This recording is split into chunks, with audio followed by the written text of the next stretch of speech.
নমস্কাৰ মই সুদৰ্শন কৌশিক শৰ্মা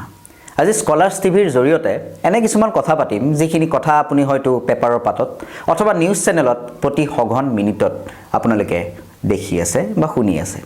তেনে কিছুমান কথাই আছিল আসলতে যি নতুন তিনিখন কৃষি আইন আহিছে সেই তিনিখন কৃষি আইনৰ ওপৰতে আজি আমি অলপমান কথা কম বুলি ভাবিছো আমাৰ দৃষ্টিৰে এই তিনিখন আইননো কি সেই বিষয়ে আপোনালোকক আমি জনাবলৈ পাই নিশ্চয়কৈ সুখী হ'ম তাৰ আগতে আইন তিনিখনৰ যি নাম দিয়া হৈছে সেই নাম তিনিটা মাতি লৈছো প্ৰথম নাম তিনিটা হ'ল প্ৰথম যিখন আইন সেইখন হ'ল এসেনশিয়েল কমোডিটিজ এক্ট এমেন্ডমেন্ট এখন 1955 চনৰে এখন আইন সেইখনক সংশোধন কৰা হৈছে তাৰ লগতে দ্বিতীয়খন হ'ল দা farmers Empowerment and Protection Agreement on Price Assurance and Farm Services Act 2020 আৰু তৃতীয়খন আইন হৈছে the farmers produce trade and commerce promotion and facilitation act 2020 গতিকে এই খুব দীঘলীয়া নাম আৰু হয়তো ক্ৰমাংক কেইটা মোৰ হাল সলনি হৈছে কিন্তু সেইখিনিৰ যিখিনি সাৰমৰ্ম সেইখিনিৰ যি মূল কথা সেইখিনিক লৈহে আসলতে আমি আজি আলোচনা কৰিব খুজিছো এটা এই তিনিখনৰ যি কথা প্ৰথমতে যেটো এসেনশিয়েল কমোডিটিজ এক্ট বা অত্যাৱশ্যকীয় সামগ্ৰীৰ আইন যিখন আছে সেইখনৰ যেটো সংশোধন কৰা হ'ল এতিয়াৰ পৰা আৰু আপোনাৰ বজাৰত 6টা বিশেষ সামগ্ৰীৰ 6টা বিশেষ অত্যাৱশ্যকীয় সামগ্ৰী বুলি গণ্য কৰা নহব অৰ্থাৎ যদি যেনেকৈ এতিয়া আপোনাৰ মাৰ্কেট বা আপোনাৰ বজাৰৰ লগতে বিভিন্ন বস্তুৰ দাম কমা বঢ়া হৈ থাকে সোণৰ দাম যদি চাই তেনেহলে আপুনি হয়তো মন কৰিব যে যোৱা এসপ্তাহ ধৰি সোণৰ দাম নিম্নগামী হৈ আছে আৰু পেট্ৰলৰ দাম নিম্নগামী হোৱাৰ পৰিৱৰ্তে উচ্চগামী হৈ আছে ঠিক তেনেদৰে আসলতে পেট্ৰল বা এই ধৰণৰ সামগ্ৰীবোৰৰ যেনেকৈ কেৱল বজাৰৰ ওপৰত নিৰ্ভৰ কৰি দামৰ কম বেছি হৈ থাকে এতিয়াৰ পৰা পিয়াজ চাউল এনেকুৱা ধৰণৰ কিছুমান 6টা বিশেষ সামগ্ৰীৰো আসলতে মাৰ্কেটৰ লগত বা বজাৰৰ লগতে তেওঁলোকৰ সম্পৰ্ক থাকিব সেইবোৰ আৰু চৰকাৰে কোনো ধৰণে নিয়ন্ত্ৰণ নকৰে দ্বিতীয়টো কথা যে আজিৰ তাৰিখলৈকে এই বিধেয়কখন বা এই আইনখন নহালৈকে আসলতে আপোনাৰ ষ্টৰেজ কৰিব পৰা মানে সাঁচি ৰাখিব পৰাৰ এটা নিৰ্দিষ্ট পৰিসংখ্যা আছিল কোনোবা এগৰাকী দোকানীয়ে নিজৰ দোকানখনত কিমান ৰাখিব পাৰিব তাৰ এটা নিৰ্দিষ্ট সংখ্যা আছিল আৰু এতিয়াৰ পৰা সেই নিৰ্দিষ্ট সংখ্যা নাই অৰ্থাৎ তেওঁ খাদ্য কিমান মজুত কৰি ৰাখিব তেওঁ কিমান সেই সামগ্ৰী মজুত কৰি ৰাখিব তাত কোনো নিৰ্দিষ্ট বাধা হকা নাই এতিয়া প্ৰশ্ন হৈছে যে কোৱা হৈছে চৰকাৰী পক্ষৰ পৰা যে এই বস্তুটোৰ ফলত এতিয়া মজুত বেছিকৈ কৰি ৰাখিব পাৰিব আৰু সেই কাৰণে আমাৰ যেতিয়া দুৰ্ভাৱনাৰ যেতিয়া সময় আহিব তেতিয়া তেওঁলোকে সেই বস্তুবোৰ বেছিকৈ মজুত কৰাৰ ফলত আমাৰ অসুবিধাৰখিনি যিখিনি থাকে সেইখিনি ম্লান পৰিবৰ আমাৰ সুবিধা হ'ব কিন্তু প্ৰশ্নটো হৈছে যদি তেনেকৈ নিয়ন্ত্ৰণহীনভাৱে তেওঁলোকে মজুতকৰণৰ সুবিধা পায় তেতিয়াহলে অৰ্থনীতি বিজ্ঞানত যেটো আপোনাৰ কৃত্ৰিমভাৱে এটা কৃত্ৰিম নাটনিৰ কথা আমি পঢ়িবলৈ পাওঁ সেই কৃত্ৰিম নাটনিৰ আশ্ৰয় নলব নেকি তাৰ কাৰণে তেওঁলোকক জবাবদিহি কৰিবলৈ কোন থাকিব সেই প্ৰশ্নটো এই কাৰণে আহিছে কাৰণ যদি কোনো এটা দুৰ্যোগ আহে আমি নিশ্চয়কৈ মন কৰো যে অৰ্থনীতিৰ যি এটা সূত্ৰ হেতুৰ মতে আপোনাৰ কৃত্ৰিম নাটনি এটা সৃষ্টি কৰা হয় ব্যৱসায়ীসকলে নিজৰ ব্যৱসায়িক স্বাৰ্থ সিদ্ধিৰ বাবে ব্যৱসায়িক লাভ বৃদ্ধিৰ বাবে এটা নিৰ্দিষ্ট পৰিমাণত মজুত কৰি ৰাখি এটা কৃত্ৰিম বজাৰত এটা কৃত্ৰিম নাটনিৰ সৃষ্টি কৰে আৰু যদি এই ধৰণৰ এই আইনখন অহাৰ পাছত এতিয়া যদি ব্যৱসায়ীয়ে নিজৰ দোকানত কিমান বস্তু ৰাখিব পাৰিব তাৰ ওপৰত কোনো হিচাপেই নাথাকে তেতিয়াহলে তেওঁ কিমান বস্তুনো আছে তাৰ হিচাপ ৰাখিব কোনে আৰু তেওঁ যদি দুৰ্যোগৰ সময়ত কৈও দিয়ে যে মোৰ দোকানত মাত্ৰ 5 কিলোহে আছিল আৰু নাই গতিকে আপোনালোকে যদি কিনিব খুজিছে তেতিয়াহলে 100 টকাৰ পৰিৱৰ্তে 1000 টকা দিব লাগিব তেনেহলে দিবলৈওটো আপুনি বাধ্য হ'ল ইয়াৰ বিৰুদ্ধে আপুনি কমপ্লেইন কোড দিব এই গুটে কথাখিনি আসলতে কোলি ভৰা এটা মানে খুব অস্পষ্ট পৰিৱেশৰ সৃষ্টি হৈ আছে দ্বিতীয়খন কথা হৈছে যিখন দ্বিতীয়খন আইন সেইখনে কৈছে যে এতিয়া আপুনি বজাৰ কেৱল মান্ডিত কৰিব নোৱাৰে অসমৰ মানুহ হিচাপে হয়তো আপোনালোকৰ অলমান সন্দেহ জন্মিব পাৰে যে মান্ডি ব্যৱস্থাটো কি আসলে মান্ডিটো আপোনাৰ আহিছিল যেতিয়া আপোনাৰ গ্ৰীণ ৰিভলিউচন বা সেউজ বিপ্লৱ হৈছিল ভাৰতত ইন্দিৰা গান্ধীৰ দিনত যেতিয়া সেউজ বিপ্লৱ হৈছিল 1970ৰ দশকত যেতিয়া সেউজ বিপ্লৱ হৈছিল সেইটোৰ আধাৰত এনেকুৱা কিছুমান কাম হৈছিল যে আপোনাৰ মান্ডি এখনৰ ব্যৱস্থা কৰা হৈছিল অৰ্থাৎ জিয়ে টিয়ে জাৰে তাৰে পৰা কিনিব নোৱাৰে সেই মান্ডি নামৰ এটা বিশেষ এখন বজাৰ থাকে সেই বজাৰখনত গোটেই গাঁওখিনিৰ মানুহ য'ত সেই গাঁওখিনিৰ মানুহ থকা হয় সেই মাৰ মানুহখিনি তেওঁলোক আহি তেওঁলোকে নিজৰ যিখিনি সামগ্ৰী সেইখিনি বিক্ৰী কৰে আৰু সেইখিনি ক্ৰয় কৰিব পাৰিব সেইসকলেহে যিসকলৰ অনুজ্ঞাপত্ৰ থাকে এটা অনুজ্ঞাপত্ৰ সকলোৰে নাথাকে গতিকে গুৱাহাটীৰ এগৰাকী ব্যৱসায়ীয়ে পোনপটীয়াকৈ হাৰিয়ানাৰ মানুহজনৰ পৰা কিনিব নোৱাৰে তেওঁ তাত নিজৰ এজেন্ট ৰাখিব লাগিব যিয়ে তেওঁৰ হৈ বস্তুখিনি কিনিব আৰু তেওঁক তাৰ পাছত পঠাই দিব এতিয়া আমি মানি ললো যে তেতিয়াটো কথাটো সেইটো কথা হ'লেতো ভালেই হ'ল কাৰণ গুৱাহাটীৰ ব্যৱসায়ীজনে এতিয়া পোনপটীয়াকৈ হাৰিয়ানাৰ মানুহজনৰ পৰা ক্ৰয় কৰিব পাৰিব গতিকে মাজৰ যিটো মধ্যভোগীৰ জাল সেইটো নোহোৱা হ'ব আৰু আমাৰ খাদ্যবস্তুৰ দাম কৃষকে বেছিকৈ দাম পাব আৰু আমি যিখিনি উপভোক্তা আমি আচলতে কমকৈ দাম দিব লাগিব কিন্তু প্ৰশ্নটো হৈছে তাত যে এই ধৰণৰ যদি বস্তুটো হৈ যায় তেতিয়াহ'লে আপুনি মন কৰক আপুনি ভাবি চাওক এবাৰ চিন্তা কৰক যে গুৱাহাটীৰ ব্যৱসায়ী এগৰাকীয়ে নিজৰ অটো ভাড়া খৰচ কৰি এজন হাৰিয়ানাৰ কৃষকৰ পৰা পোনপটীয়াকৈ ক্ৰয় কিয় কৰিব আৰু এইখিনিতে আটাইতকৈ ডাঙৰ কথা যিটো লুকাই থকা কথা সেইটো হ'ল যে আপুনি মাণ্ডিত যেতিয়া ক্ৰয় কৰে মাণ্ডিৰ মানুহখিনিৰ কাৰণেও আপোনালোকে ভাবিব লগা হয় আৰু মাণ্ডিৰ মানুহখিনিৰ কাৰণে আচলতে এটা কৰ থাকে সেইটো মাণ্ডি টেক্স বা মাণ্ডি কৰ বুলি কোৱা হয় সেই মাণ্ডি কৰটো কৃষকেও দিব লাগে আৰু যি এজেণ্টসকল তাতে অনুজ্ঞাপত্ৰ লাভ কৰা এজেণ্টসকল তেওঁলোকেও দিব লাগে গতিকে তেওঁলোকেও দিয়ে আৰু তাৰ ফলতে মাণ্ডিখন চলি থাকে তাত কৰটো আপোনাৰ এটা প্ৰত্যক্ষভাৱে আপোনাৰ পৰা এটা টকা যায় কিন্তু কোৱা হৈছে যে এই নতুন আইনখনৰ আধাৰত কোৱা হৈছে যে আপুনি মাণ্ডিৰ বাহিৰত যিমানখিনি খৰচ কৰিব আপুনি যিমান ক্ৰয় বিক্ৰয় কৰিব তাত কোনো ধৰণৰ কৰ নাথাকে অৰ্থাৎ কৃষকসকলক উদগনি জনোৱা হৈছে যে তেওঁলোকে মাণ্ডিৰ বাহিৰত বস্তুখিনি কিনক তেনেহ'লে আপুনি যদি চায় তেতিয়াহ'লে পৰোক্ষভাৱে মাণ্ডিৰ গোটেই ব্যৱস্থাটোৱে বিলুপ্ত কৰাৰ এটা প্ৰয়াস নহয় নেকি আৰু তাতেই প্ৰশ্ন আহে যে চৰকাৰী পক্ষৰ পৰা আমাক কোৱা হৈছে এইটো যে তাত এতিয়া কৃষকে নিজৰ দামটো পাব কাৰণ এই কাৰণেই পাব কাৰণ বাহিৰত এতিয়া মাণ্ডিত আহিলে আপুনি মাণ্ডি এখনে জানে যে তেওঁলোকৰ এই গোটেই গাঁওখিনিৰ মানুহ এখন নিৰ্দিষ্ট মাণ্ডিৰ এটা নিৰ্দিষ্ট এলেকা থাকে সেই এলেকাৰ প্ৰত্যেকগৰাকী কৃষকেই সেই মাণ্ডিখনত আহিবলৈ বাধ্য গতিকে মাণ্ডিৰ এজেণ্টসকলে নিজৰ মাজতে এটা হিচাপ কৰি ৰাখে যে আমি এই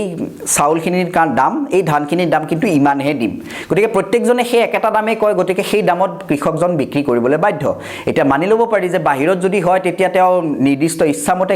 বিক্ৰী কৰিব পাৰিব যেনেকৈ আপুনি OLX সিস্টেমটো হয় যেনেকৈ আপুনি কাৰ বেচত সিস্টেমটো হয় যে আপুনি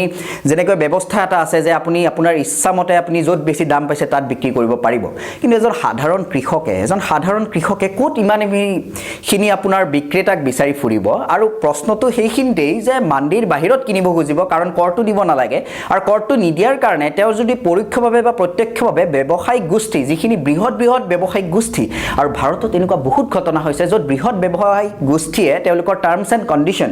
এইটো এটা খুব জমনি বস্তু এটা খুব ডাঙৰ বস্তু আপুনি নিৰ্দিষ্ট যিকোনো বস্তু এটা কিনিবৰ সময়ত যেতিয়া আপুনি তলত লিখা থাকে টাৰ্মছ এণ্ড কণ্ডিশ্যনছ এপ্লাই সেই শব্দকেইটাৰ কিন্তু যিখন তালিকা সেইখন অতি দীৰ্ঘ আপুনি পঢ়ি শেষ কৰিব নোৱাৰা পৰ্যন্ত এখন দীৰ্ঘ আৰু তাত যিখিনি ইংৰাজী ব্যৱহাৰ কৰা হয় সেইখিনিও আচলতে সহজ যিটো বোধন ক্ষমতা আমাৰ সেই তাতকৈ ওপৰত দিয়া হয় আমাৰ যিটো সাধাৰণ বোধগম্যতা ইংৰাজীৰ প্ৰতি তাতকৈ খুব ওপৰত এটা ষ্টেণ্ডাৰ্ড এটা খুব মানসম্পন্ন ইংৰাজী ব্যৱহাৰ কৰা হয় যাতে সেইখিনিক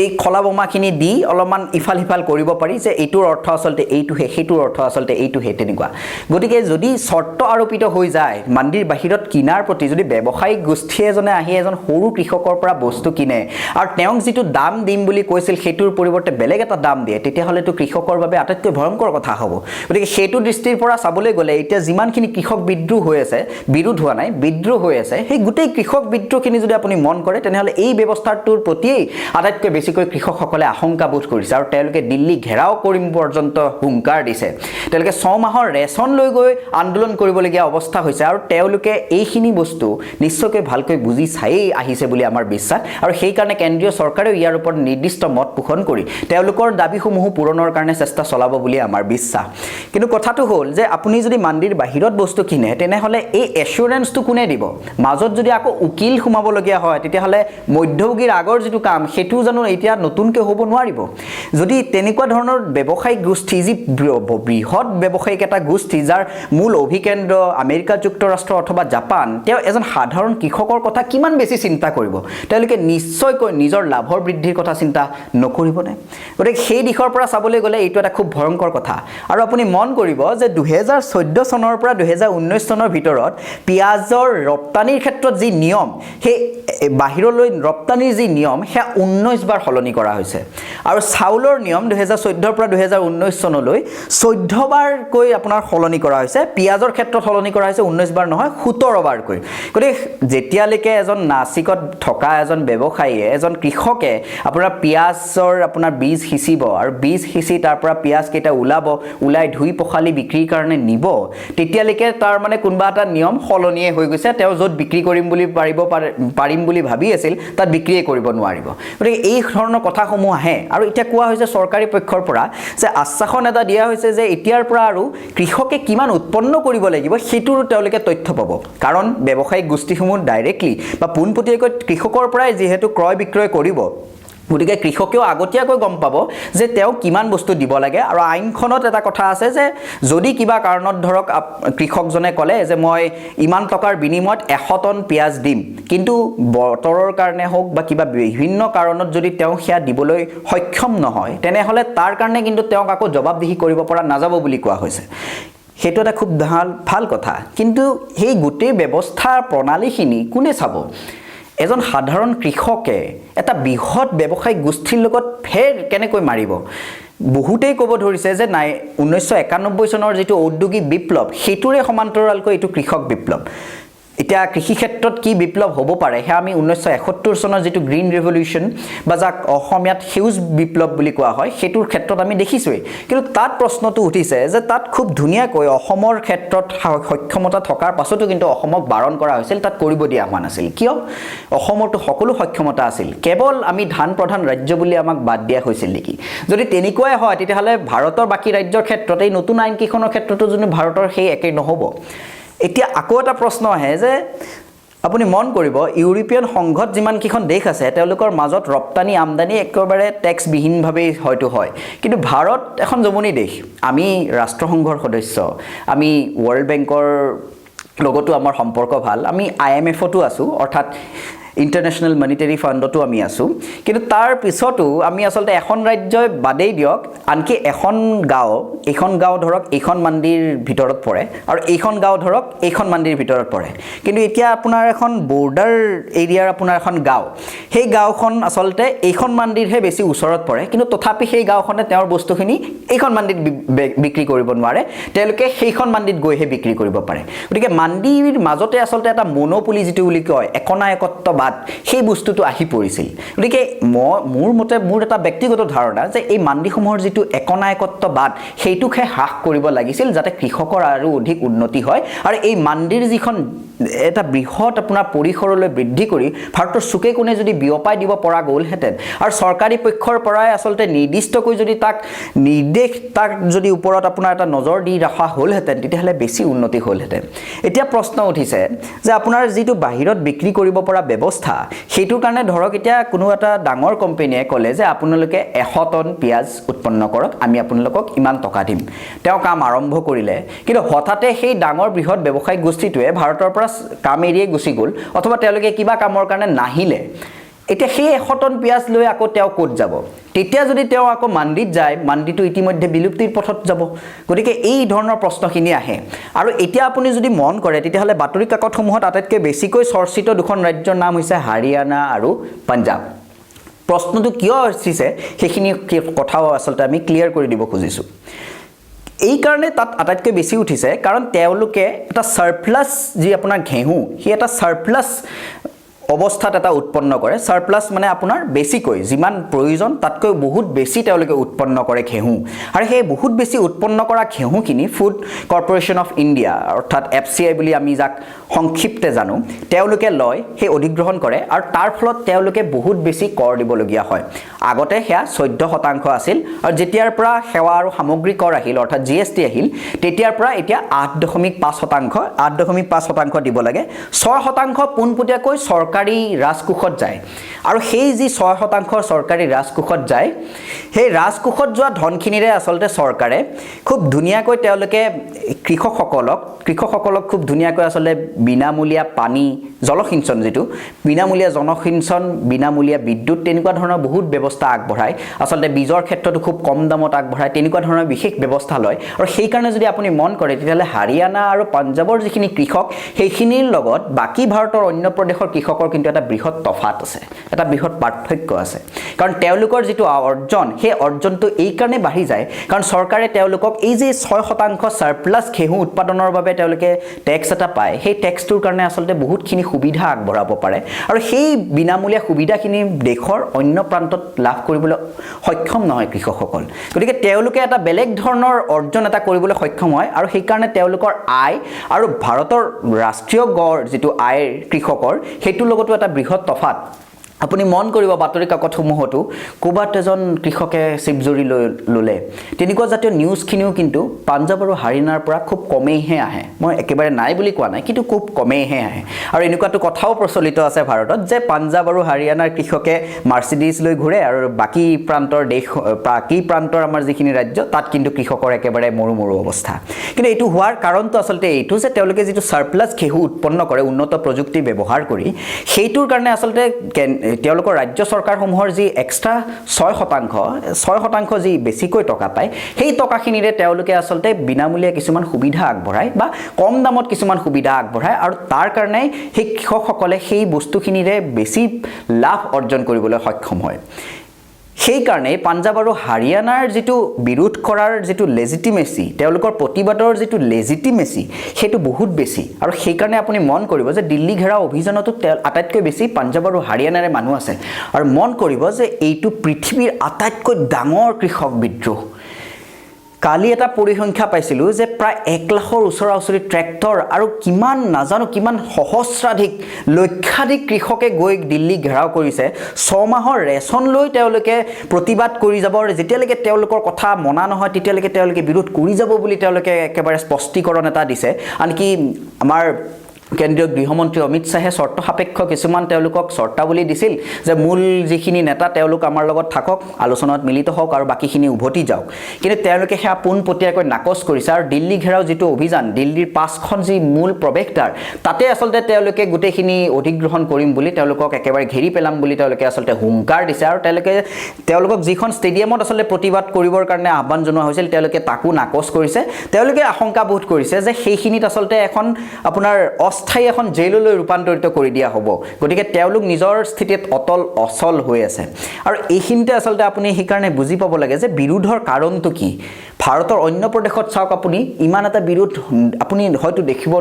দেখা নাপাব পাৰে কিন্তু তাৰে যিখিনি বিৰোধ সেইখিনি বহুত বেছি ভয়াবহ বিৰোধ এটা হৈছে আৰু তাৰ লগতে আহি যোগ লাগিছে সেই আনকি উত্তৰ প্ৰদেশৰো এতিয়া আপোনাৰ প্ৰশ্নটো হ'ব পাৰে যে যিটো চৰকাৰী পক্ষৰ পৰা কৈ থকা হৈছে যে এই বিদ্ৰোহ তেওঁলোকক আচলতে মিসগাইড কৰা হৈছে কৃষকসকলে নাজানে তেওঁলোকৰ ভুল হৈ আছে তেওঁলোকক উছটাই দিয়া হৈছে হাৰিয়ানাত বৰ্তমান বিজেপিৰ চৰকাৰ মই বাৰু মানিয়ে ললো যে পাঞ্জাবত যেহেতু কংগ্ৰেছৰ চৰকাৰ কি জানি বা তেওঁলোকক উছটনিয়ে দিয়া হৈছে কিন্তু আপুনি মন কৰিব যে পাঞ্জাবৰ আনকি চৰকাৰেও তেওঁলোকক আহ্বান জনাইছে যে তেওঁলোকে কেন্দ্ৰীয় চৰকাৰে যি ধৰণে কৈছে তেওঁলোকে অলপমান কিবা কিবি কৰিব পাৰে নেকি আৰু হাৰিয়ানাৰ চৰকাৰ আপোনাৰ বিজেপিৰ চৰকাৰ হোৱাৰ পাছতো তাত কৃষকৰ ইমান এটা বিদ্ৰোহ আপুনি সাধাৰণ কৃষক এজনকো যদি তেওঁ কয় যে তেওঁ আচলতে মিসগাইডেড হৈ আহিছে তেতিয়াহলে তাতকৈ আৰু আচলতে চৰম আচলতে আপোনাৰ হতাশ হ'বলগীয়া আৰু কথা হয়তো আৰু একো নাথাকিব গতিকে আমাৰ দৃঢ় বিশ্বাস যে কৃষকসকলৰ যিখিনি দাবী সেইখিনি লেজিটিমেসি পৰীক্ষা কৰি চৰকাৰী পক্ষও আচলতে তেওঁলোকৰ লগত খুব শীঘ্ৰেই আলোচনাত মিলিত হ'ব লাগে কাৰণ তেওঁলোকে দেশৰ অন্নদাতা